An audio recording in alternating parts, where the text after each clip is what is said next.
હર હર મહાદેવ. નમસ્કાર લલિત પડાયાના. આશા રાખું છું તમે બધા સારા હશો. હવે ભક્તિ નહીં કરવાથી ખૂબ જ દુઃખ પડશે. આધ્યાત્મિક જ્ઞાનના અભાવે પરમાત્માના વિધાનથી અપરિચિત હોવાથી પ્રાણી આ ઘરરૂપી સંસારમાં ખૂબ ભયંકર દુઃખ વેઠી રહ્યા છે. એટલા માટે જ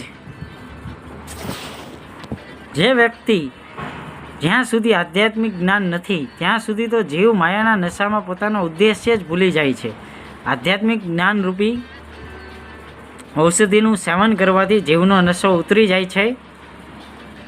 મનુષ્ય જન્મ પ્રાપ્ત કરીને જે વ્યક્તિ ભક્તિ નથી કરતો તે કૂતરા, ગધેડા વગેરે યોનિઓમાં દુઃખ ભોગવે છે. કૂતરો રાત્રિના સમયે આકાશ તરફ મોઢું કરીને રડે છે.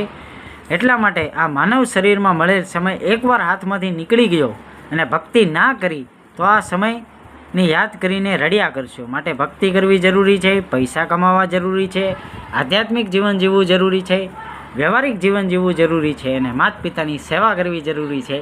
વિડીયો પસંદ આવે તો લાઈક કરો, કોમેન્ટ કરો, સબસ્ક્રાઈબ કરો. ઓથેન્ટિક લલિત 777.